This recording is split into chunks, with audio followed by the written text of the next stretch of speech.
Hello, everyone, and welcome to Up the Turnpike, your source for New York Islanders content, both here on YouTube and over on Patreon, where we have a podcast that we do twice a week, plus a live Discord channel, plus Friday six pack, plus live chats, so on and so forth. Go to patreon.com/Up the Turnpike. Sign up today. In today's video, we're doing Who Says No? Edition number 2. Now, we've already done one of these, so we're doing a second one.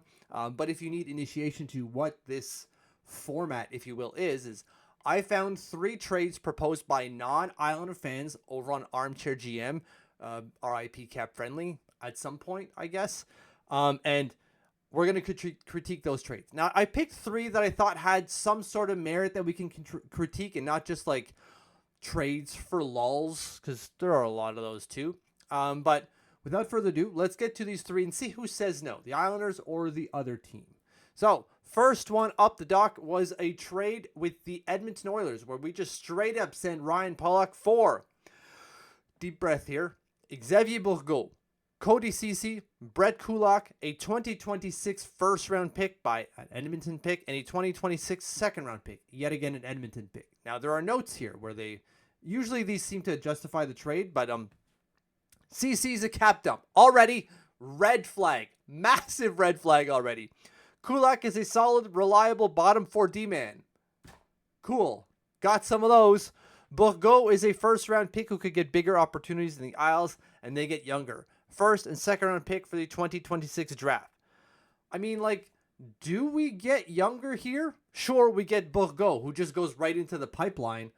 But do we get younger in this scenario? I don't necessarily think we do. Let me bring this up here and do Cody. Well, if I could, yeah, I spelled it right. CC. Yeah, let's just do DB. I don't want to, yeah, anyways. Cody Ceci, let's see his age. He is 30 years old, which is older than Ryan Pulock, I believe. Is it not? Brett Kulak, 30 years old. Ryan, whoops, can't spell. Pulock, not Bullock. Pulock, come on. 29 years old. Technically, we don't get any younger at all. I get that we got Xavier Bourgault in that trade, but again, we're talking about a prospect here who's not ready for the NHL, clearly. Just look at where he is, which is the Bakersfield Condors, by the way, in the AHL. Didn't do well over the last 2 years. Year 1 in the AHL, 0.55 points per game. Year 2 in the AHL, 0.36 points per game. Guy is not doing well. Why the heck do we want him? Because it helps the prospect pool? Cool, I guess. But that's not something that we're going to have to, we're going to move Ryan Pulock for, right? We don't go let's move Ryan Pulock so we can get back in the business of Xavier Bourgault. And then we just saw Cody Ceci doesn't get us any younger, and he's a cap dump. Again, we don't have cap to dump on. We don't have extra cap space to just throw away for no reason. We're talking about a $325 million cap hit in Cody Ceci. Why would we want that? He's made one good pass in his entire career, and it was recently in the playoffs. That's it. Why would we want him? Brett Kulak, sure, bottom 4 guy, but our bottom 4 is all set. Pulock, Pelech, Mayfield, Riley. We're good, man. We don't need Brett Kulak, who's making $2.75 million for 2 years. Why would we do this? This adds up to $6 million worth of cap for us. We're taking on more cap than we're giving up, and we're giving up clearly the better player. Sure, first round pick, cool, I suppose, and a second round pick. Allows us to do different trades, maybe to fill in the Ryan Pulock situation. But we're not getting anything from this trade that helps us in a positive way other than the picks. And even then, that's an afterthought. So for us, Islanders definitely say no to that one. It's not even funny. Sorry, it's so hot in here that I've got to keep drinking. Anyway, so let's get to the second trade, if we will, here, as I switch my screen manually. This is another one that I think we're going to end up saying no to. So let me switch here. It's a trade with the Toronto Maple Leafs. Hold. We send Jean-Gabriel Pageau over to the Toronto Maple Leafs, where he will, according to them, play on their third line. Cool. Makes sense. That's a good fit for him. We retain $1.5 million for reasons. And And then we get David Kampf.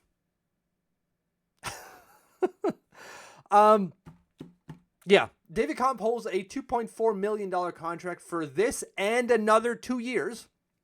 We hold, remember, $1.5 million in this contract. So we end up on a $1.1 million cap clearance, if you will, by this trade. What? And we get the worst player. David Kampf is not as good as Jean-Gabriel Pageau, even in a down year. Pageau is still a better player than David Kampf in a down year. Why would we do this? Sure, I get that the trade says low to mid picks, whichever may need to balance, right? Like you can add a second or third or fourth round pick if you want to help the value.